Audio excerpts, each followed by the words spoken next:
दोस्तों, बहुत समय पहले की बात है। एक छोटा सा राज्य था। उस राज्य का राजा बहुत खुशहाल था। उसके पास किसी चीज की कोई कमी नहीं थी। प्रजा भी अपने राजा का खूब आदर सत्कार किया करती थी। प्रजा अपने राजा से बहुत खुश थी। लेकिन आज कुछ ऐसा हुआ था जिससे राजा की नींद हराम हो चुकी थी। राजा को रात भर नींद नहीं आ रही थी। 25 सालों से आज तक ऐसा कभी नहीं हुआ था। राजा के साम्राज्य पर आज तक किसी ने हमला करने का प्रयत्न तक नहीं किया था। लेकिन आज पड़ोसी राज्य ने इस छोटे से राज्य पर आक्रमण कर दिया और आज राजा को अपने 25 साल पहले की वो दिन याद आने लगे जब वह एक राजा न होकर केवल एक सेनापति था और वह अपनी राजा की आज्ञा का पालन करते हुए युद्ध की तैयारियां कर रहा था। लेकिन उस वक्त उसके मन में कोई शंका नहीं थी। किसी चीज का निर्णय नहीं लेना था, इसलिए वह चैन से उन चीजों की तैयारियों में जुटा था। राजा बहुत दुविधा में था। उसे समझ नहीं आ रहा था कि आखिर वह अपने साम्राज्य को किस तरह से किसी और राजा के हाथों में सौंप दे, जिस साम्राज्य को हासिल करने के लिए उसने दिन रात एक कर दिया। कई लोगों को धोखा दिया, कई लोगों को पीड़ा दी, कई लोगों को कष्ट दिया, कई प्रकार की राजनीति रची, कई प्रकार के षड्यंत्र रची। इतनी सारी मेहनत करने के बाद जब उसे राजा का सिंहासन प्राप्त हुआ है, उस सिंहासन को, उस साम्राज्य को वह अपने हाथों किसी और को कैसे थमा दी। राजा को कुछ भी समझ नहीं आ रहा था कि वह क्या करे। वह बहुत चिंतित था, परेशान था, करवटें बदल रहा था, लेकिन उसे कोई तरीका सूझ ही नहीं रहा था। राजा यह बात बहुत अच्छी तरह से जानता था कि बात केवल मेरी नहीं है, इस पूरे साम्राज्य की है। राजा ध्यान करना जानता था। वो बार बार ध्यान करने का प्रयास भी कर रहा था ताकि वह शांत हो सके, उसका मन शांत हो सके और वह अपनी अंतरात्मा की आवाज सुन सके। उसने कई बार प्रयास किया, लेकिन हर बार उसे असफलता ही हाथ लगी। वह अपने मन की आवाज अर्थात अपनी अंतरात्मा की आवाज सुनने में असफल रहा, जिस कारण वह बहुत परेशान था, चिंतित था और बहुत दुविधा में था। वह समझ नहीं पा रहा था कि आखिर वह क्या फैसला करे और उसके पास बहुत कम समय भी बचा हुआ था। केवल उसके पास आज रात का ही समय था। कल सुबह पड़ोसी राज्य उस पर आक्रमण कर देगा। यदि वह केवल अपने लिए फैसला करता है तो इस साम्राज्य के लाखों लोगों की जान पर बन आ सकती है, और यदि वह इस पूरे साम्राज्य के लिए सोचता है तो उसे पड़ोसी राज्य के राजा के सामने झुकना होगा, उनका सम्मान करना होगा और अपने हाथों इस साम्राज्य को उन्हें सौंपना होगा। राजा बेहद दुविधा में था, अत्यधिक परेशान था। आखिरकार वह अपने महल की छत पर पहुंचा, जहां ठंडी ठंडी हवाएं बह रही थी। रात का समय था, चारों तरफ सन्नाटा था, खामोशी थी। राजा ने छत पर पहुंचकर आसमान की तरफ देखा। आसमान में एक पक्षी निडर होकर उड़ रहा था। अपनी ही मस्ती में, अपने ही अंदाज में उसे रोकने वाला कोई न था। उस पक्षी को देखकर राजा को यह एहसास हुआ कि जब तक कोई व्यक्ति अकेला होता है तब तक वह मस्त होता है, अपने में खोया हुआ होता है। उसे किसी प्रकार की कोई जिम्मेदारी नहीं उठानी पड़ती। वह जब चाहे, जैसा चाहे वैसा फैसला ले सकता है। लेकिन जब हमारे सर पर जिम्मेदारी आ जाती है तो फिर एक आदमी अपना अकेलापन, अपनी मस्ती, अपनी आजादी खो बैठता है, क्योंकि उसके सर पर जिम्मेदारियां हैं। उसे हर एक चीज देखनी है, समझनी है और ऐसे बहुत से लोगों को सोच समझकर ही कोई निर्णय लेना है। काफी समय बीत चुका था और अब तक राजा ने कोई निर्णय नहीं लिया था, और जब राजा को कोई भी रास्ता नजर न आया तो वह अपना घोड़ा लेकर अपने गुरु के आश्रम की ओर निकल पड़ा। राजा के गुरु भी बहुत सख्त थे। उन्होंने पहले से ही राजा को यह चेतावनी दे रखी थी कि जब तक कोई ऐसी दुविधा न पड़े, जब तक तुम्हारे पर ऐसी कोई बड़ी समस्या न पड़े कि तुम्हें मेरी जरूरत पड़े, तब तक तुम यहां पर कभी मत आना। राजा अपना घोड़ा लेकर आश्रम पहुंचा। वहां पर जब उसने देखा तो उसके गुरु ध्यान में लीन थे। वह अपने गुरु के ध्यान को भंग नहीं करना चाहता था। अपने गुरु को ध्यान में देख उसके मन में एक बार फिर से द्वंद्व युद्ध चालू हो गया। उसका एक मन कहता कि गुरु को ध्यान से बाहर लाओ, तभी वहीं पर उसका दूसरा मन कहता, नहीं नहीं, यदि गुरु को ध्यान से बाहर लाया गया तो यह उचित नहीं होगा। गुरु क्रोधित हो जाएंगे और फिर उसके बाद क्या होगा यह कोई नहीं जानता। वह द्वार पर खड़े होकर यह सब सोच ही रहा था। तभी तक आश्रम से आवाज आई, हे राजन, तुम दरवाजे पर खड़े होकर क्या कर रहे हो? भीतर आओ। राजा आश्रम के भीतर गया और उन गुरु को प्रणाम करके कहता है, गुरुदेव, आप तो मेरे मन की बातें भली भांति जानते हैं। आपको यह भी पता होगा कि आज मैं क्यों यहां पर आया हूं और किस बात से मैं चिंतित हूं। चिंता के कारण मुझे नींद नहीं आ रही। आप ही बताइए, मैं क्या करूं? मैं किस तरह से कोई एक निर्णय लूं? मैं किस तरह से अपनी अंतरात्मा की आवाज सुनूं? जिससे मैं निर्णय लेने में सफल होता हूं। किस तरह से मैं एक सफल निर्णय लूं और किस तरह से मैं अपने साम्राज्य को बचा पाऊंगा। राजा की यह बात सुनकर कुलगुरु मुस्कुराने लगे और राजा से कहते हैं, हे राजन, हर इंसान के दो मन होते हैं। एक मन उसे कोई काम करने के लिए प्रेरित करता है तो दूसरा मन उसी काम को टालने का प्रयास करता है, उस काम से पीछा छुड़ाने का प्रयास करता है, और इन्हीं दोनों मन के बीच में हम फंस कर रह जाते हैं।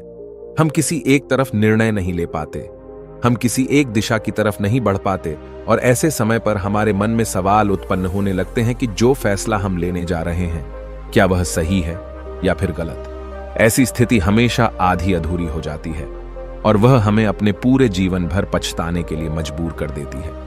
तभी वह राजा कहता है कि गुरुवर, यह तो मैं भी जानता हूं और मैं भी इसी शंका में फंसा हुआ हूं। मैं यहां से निकल नहीं पा रहा। मुझे यह नहीं समझ आ रहा कि मैं किस तरफ जाऊं, मैं कैसे सही निर्णय लूं, मैं कैसे अपनी अंतरात्मा की आवाज सुनूं जिससे मैं एक सही निर्णय ले पाऊं। आप मुझे कृपा करके कोई मार्ग दिखाइए, कोई सही तरीका बताइए जिससे मैं सफल और सही निर्णय ले पाऊं, जिससे मुझे जीवन भर पछतावा ना हो। तभी गुरु उस राजा की बात सुनकर एक बार फिर मुस्कुराने लगे और राजा से कहते हैं, हे राजन, जीवन में कोई भी फैसला गलत या सही नहीं होता। यह तो हमारे मन की संरचना है, यह तो हमारे मन का माया जाल है।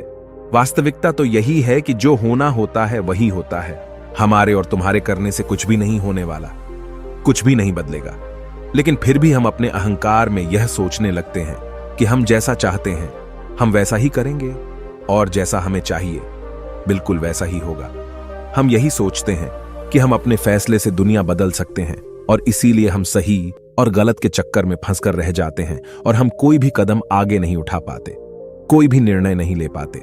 लेकिन वास्तविकता तो यही है कि फैसला कभी भी गलत और सही नहीं होता। मान लो कि आज तुमने एक गलत फैसला भी ले लिया तो भी तुम्हें भविष्य में आगे चलकर सही सीख ही देगा, और यदि तुमने एक सही फैसला ले लिया तो वह तुम्हारे लिए कामयाबी बन जाएगी और वह तुम्हारे लिए आगे का रास्ता भी खोल देगी। देखा जाए तो वास्तविक तौर पर दोनों ही परिस्थितियों में तुम्हारा ही फायदा है, तुम्हारी ही उन्नति है। कम से कम ऐसे में तुम एक जगह पर ठहरे हुए तो नहीं हो, तुम्हारा मन इस शंका में फंसा हुआ तो नहीं है, तुम इस माया जाल से निकल चुके हो। तभी वह राजा उन गुरु से कहता है, हे गुरुवर, आप कहना क्या चाहते हैं? आप कहीं यह तो नहीं कह रहे कि मैं बिना सोच विचार के कोई भी निर्णय ले लूं? क्या ऐसा करना मूर्खता का प्रमाण नहीं होगा? आज मेरे ऊपर लाखों लोगों की जिम्मेदारियां हैं और वे ऐसे ही कोई भी फैसला कैसे ले सकता हूं? तभी गुरु मुस्कुराते हुए राजा से कहते हैं, हे राजन, तुम मेरी बात समझ नहीं रहे हो। मैं तुमसे ऐसा नहीं कह रहा कि तुम सोच विचार कर निर्णय न लो, बल्कि मैं तो यह कह रहा हूं कि अच्छी तरह से सोच विचार कर निर्णय लो, और अच्छी तरह से सोचने के बाद, पूर्ण रूप से सोच विचार करने के बाद तुम अपने दोनों मन को एक जगह पर सहमत करवाओ। यदि तुम अपने दोनों मन को एक निर्णय पर ला पाए, एक काम के लिए और एक ही दिशा में ला पाए, तो वही फैसला तुम्हारी अंतरात्मा का फैसला होगा।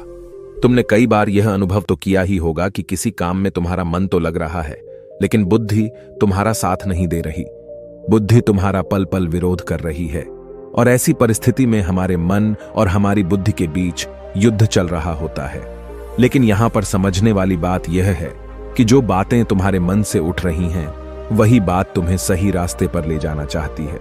वहीं पर तुम्हारी बुद्धि तर्क वितर्क करके उस रास्ते को साफ करना चाहती है, सभी प्रश्नों का निवारण करना चाहती है। जैसे मान लो कि तुम एक पहाड़ी पर जाना चाहते हो जहां पर तुम्हें यह पता चला है कि वहां ढेर सारा सोना है, लेकिन इसके लिए तुम्हें घने जंगलों से होकर गुजरना होगा। तुम्हारा मन वहां जाने के लिए तैयार है, वह सोने को पाना चाहता है, लेकिन तुम्हारी बुद्धि तुमसे यह कह रही है, जंगल बहुत घना है और बहुत खतरनाक भी है। वहां पर तरह तरह के विशाल जानवर रहते हैं, तरह तरह के जंगली जानवर रहते हैं और उसका रास्ता भी सुरक्षित नहीं है। वहां पर चोर, डाकू और लुटेरे भी हो सकते हैं, पर पता नहीं वहां पर रास्ते में कुछ खाने पीने को मिलेगा या नहीं मिलेगा। और तो और हमारी जान को खतरा भी हो सकता है कि सारे प्रश्न हमारी बुद्धि खड़ी करती है। लेकिन इसका अर्थ यह नहीं कि तुम्हारी बुद्धि तुम्हें रोकने का प्रयास कर रही है, बल्कि वह तुम्हें सतर्क कर रही है। और जब तक तुम अपनी बुद्धि के सवालों का निवारण न कर लो, तब तक आगे बढ़ना मूर्खता का प्रमाण ही होगा। ऐसे रास्ते पर जाने से पहले तुम्हें अपने खाने पीने की सामग्री का इस्तेमाल करना होगा। उसके बाद सुरक्षा के लिए कुछ हथियार और कुछ सैनिकों को भी साथ लेना होगा। और जब तुम्हारी बुद्धि पूरी तरह से संतुष्ट हो जाए, जब उसके सभी सवालों का निवारण तुम कर लो, तब तुम आगे बढ़ सकते हो, क्योंकि अब तुम्हारी बुद्धि के सभी सवालों का निवारण हो चुका है। लेकिन कुछ ऐसे लोग भी होते हैं जिन्हें पता होता है कि उस पहाड़ी पर खजाना है, लेकिन फिर भी, और वह यह भी जानते हैं कि रास्ता बड़ा कठिन है, लेकिन वह अपनी यात्रा कभी शुरू ही नहीं करते हैं। यह बात और है कि हो सकता है कि तुम्हें वहां पर पहुंचकर कोई खजाना न मिले और तुम्हें वहां से खाली हाथ ही लौटना पड़े। लेकिन तुम्हें इस सत्य को भी जान लेना आवश्यक है कि जो होना होता है वही होता है। उसका अफसोस करके कोई मतलब नहीं। तुमने तो अपनी पूरी कोशिश की थी, तुमने अपना पूरा प्रयास लगा दिया था, लेकिन इसके बाद भी तुम्हें सफलता न मिले तो इसका अर्थ यही है कि वहां पर तुम्हारे लिए जो होना था वही हुआ है। उसका अफसोस करके कोई अर्थ नहीं, लेकिन उसे यूं ही जाने भी नहीं देना चाहिए। उस हार से, उस अनुभव से हमें कुछ सीखना चाहिए, उसे सीख लेनी चाहिए, और उसके बाद तुम्हें अपनी कोशिशों को और भी ज्यादा बेहतर बनाना चाहिए। सिर्फ इसी चीज पर काम करना चाहिए ना कि व्यर्थ बैठकर पश्चाताप करना चाहिए, अफसोस करना चाहिए। मैं तो तुम्हें बस यही समझाना चाहता हूं कि अंतरात्मा की आवाज हमें तब सुनाई देती है जब हमारा मन और हमारी बुद्धि दोनों एक बात पर पूर्ण रूप से सहमत हो जाते हैं। तभी वह गुरुवर उस राजा को सावधान करते हुए कहते हैं, हे राजन, मेरी एक बात और अपने दिमाग में अच्छी तरह से बैठा लेना। जब भी कोई हानि होती है तो वह अपने पीछे पश्चाताप और अफसोस जरूर छोड़कर जाती है। तुम्हें हमेशा अपनी हार पर ऐसा ही लगेगा। यदि मैंने कुछ ऐसा कर दिया होता तो शायद मैं सफल हो गया होता, और यही पश्चाताप, यही अफसोस तुम्हें हर काम के पीछे नजर आएगा। जिस काम में तुम असफल हुए हो, जब भी कोई व्यक्ति असफल होता है तो वह यही सोचता है कि यदि मैंने इस काम को उस तरीके से कर दिया होता या फिर उसके कहे के अनुसार कर दिया होता तो शायद मैं आज यहां पर सफल हो चुका होता। लेकिन वास्तविकता तो यही है कि तुम्हें कभी भी इस बात का एहसास नहीं होने देगी कि तुम्हारे साथ क्या तय किया गया है और तुम्हारे साथ क्या होने वाला है। हां, यह बात और है, कुछ सचेत और कुछ जागरूक लोग ही इस बात को जान पाते हैं कि उनके साथ आगे क्या होने वाला है। इसलिए वह कभी भी उस चीज के होने का पश्चाताप नहीं करते, उसका अफसोस नहीं करते, क्योंकि उन्हें पूरा पता होता है कि आखिर क्या होने वाला है, और वह अपनी पूरी कोशिश करते हैं। उसके बाद जो कुछ होना था वह तो होना ही है, उसमें पछतावा करके क्या लाभ। किंतु जिन लोगों को अपने फैसले पर यकीन नहीं होता, वह हमेशा केवल सोचते ही रह जाते हैं। वह हमेशा अतीत के बंधनों में बंधे रह जाते हैं, दुखी रहते हैं, रोते रहते हैं, लेकिन वह अपने जीवन में कुछ नहीं कर पाते। लेकिन एक बुद्धिमान व्यक्ति यह भली भांति जानता है कि अतीत को बदला नहीं जा सकता। हां, उसे सीख जरूर ली जा सकती है, लेकिन उस पर बैठकर अफसोस करना व्यर्थ है। किंतु वर्तमान में हम सही निर्णय ले सकते हैं, और भविष्य जो कि हमारे हाथों में है ही नहीं। इसके बाद उन गुरु ने राजा को वहां से जाने का आदेश दे दिया, और वह वापस से ध्यान में लीन हो गए। और गुरु की सारी बातें सुनकर राजा के मन में जो द्वंद्व युद्ध चल रहा था वह पूरी तरह से शांत हो चुका था। राजा वापस महल लौटा और उसने शांतिपूर्वक अपने मन और अपनी बुद्धि को एक ही निर्णय पर सहमत करवाया, और वह था कि हम युद्ध लड़ेंगे। जब राजा के मन से यह निर्णय उठा तो उसकी बुद्धि ने उसके सामने कई प्रकार के सवाल उत्पन्न कर दिए, जैसे कि हमारी सेना बहुत छोटी है, हम उनके सामने टिक नहीं पाएंगे, और पड़ोसी राज्य के पास एक विशाल सेना है जो हमें चुटकियों में मसल सकती है। उनके पास तरह तरह के हथियार हैं और लड़ने का कौशल भी है, और ऐसे ही कई प्रकार के सवाल उसकी बुद्धि उससे कर रही थी। उन सभी प्रश्नों का जवाब देते हुए राजा आगे बढ़ता चला गया, और वह इसी निर्णय पर पहुंचा कि हम युद्ध लड़ेंगे।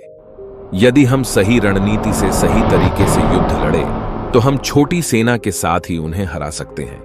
इसके बाद वो राजा चैन की नींद सो गया, और अगली सुबह उसने अपने सेनापति को आदेश दिया कि हम युद्ध लड़ेंगे, सेना को तैयार करो।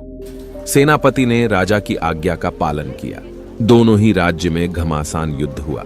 हालांकि इस राज्य की सेना बहुत छोटी थी, बहुत कम थी, लेकिन राजा की सही रणनीति के कारण, राजा की सही नीतियों के कारण आखिरकार राजा ने इस युद्ध को जीत ही लिया। दोस्तों, उम्मीद है कि आपने आज के इस वीडियो से जरूर कुछ न कुछ सीखा होगा। इस वीडियो को लाइक और अपने दोस्तों के साथ शेयर करना ना भूलें, और हमें ऐसे ही सपोर्ट करने के लिए चैनल को सब्सक्राइब और घंटी बटन को जरूर दबा दें। तो चलिए मिलते हैं एक और वीडियो में। तब तक के लिए अपना ख्याल रखें।